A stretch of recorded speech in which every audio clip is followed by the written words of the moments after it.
Student நம்ம என்ன பண்ணியிருக்கோம்னா இந்த மாடலில் என்ன பார்க்க போகிறோம்னா டைப்ஸ் ஆஃப் அக்ரிகல்ச்சரில் எப்படிலாம் பண்ணிருக்காங்கன்றதை பார்க்க போகிறோம். இது வந்து ஒன்று ஒரு ஷெட்டில் அக்ரிகல்ச்சர் பண்ணுற மாரி காமிச்சிருப்போம். பசுமை வீடு பசுமை குடிலில் போட்டு செய்கிறது.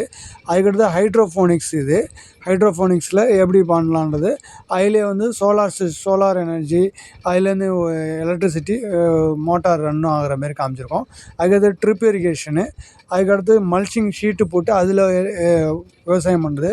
அதுக்கடுத்தது உழவு பண்ணுறது, விவசாயத்தை நிலத்தை வந்து பக்குவப்படுத்தி உழவு பண்ணுறது எப்படின்றத காமிச்சிருக்கோம். இது டைப்ஸ் ஆஃப் அக்ரிகல்ச்சரில் எப்படிலாம் பண்ணலாம் அப்படின்றத மாடலாக்கி இதில் அடுத்து இந்த மாடல் என்ன பண்ணிருக்கோம்னா ஒரு இயற்கை விவசாயத்துக்கும் உரத்தின் மூலம் செய்யக்கூடிய விவசாயத்துக்கும் உள்ள வித்தியாசத்தை நம்ம காமிச்சிருக்கோம்.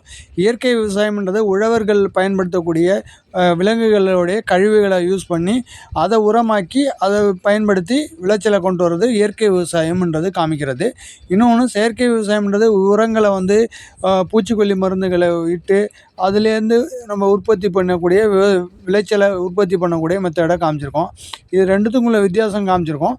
இயற்கை விவசாயம்ன்றது உடல் ஆரோக்கியத்திற்கும், பூச்சிக்கொல்லி மருந்துகளை விடுறது நம்ம உடலுக்கு மனிதனுக்கு கெடுதல் விளைவிக்கும்ன்றதை விளக்க முறையமாக இந்த மாடலில் காமிச்சிருக்கோம். இந்த மாடலில் இந்த ஒரு மெத்தட்லேயும் விவசாயத்தை எப்படிலாம் பண்ணலாம், இயற்கை விவசாயத்தையும் செயற்கை விவசாயத்தையும் டிஃப்ரென்ஷியேட் பண்ணி இந்த மாடலில் காமிச்சிருக்கோம். அதில்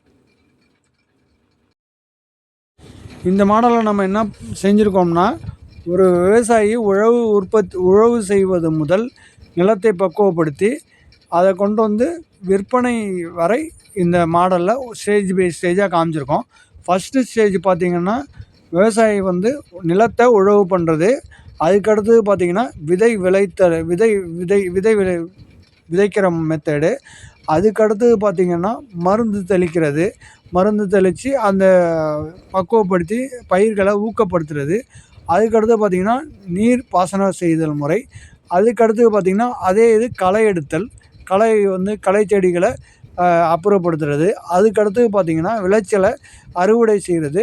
விளைச்சலை அறுவடை செய்த பிறகு அதை வந்து பக்குவப்படுத்தி சூரிய வெளிச்சத்தில் அதை வந்து உலர்த்தி அதுக்கு பிறகு அதை வந்து குடோனில் மூட்டையாக்கி கொண்டு வந்து நமக்கு சென்றடைய வழியாக கொண்டு வந்து அடுக்கிறது.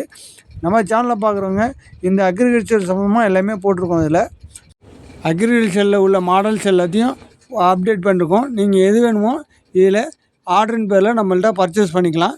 வேணுன்னா கான்டாக்ட் பண்ணுங்கள்.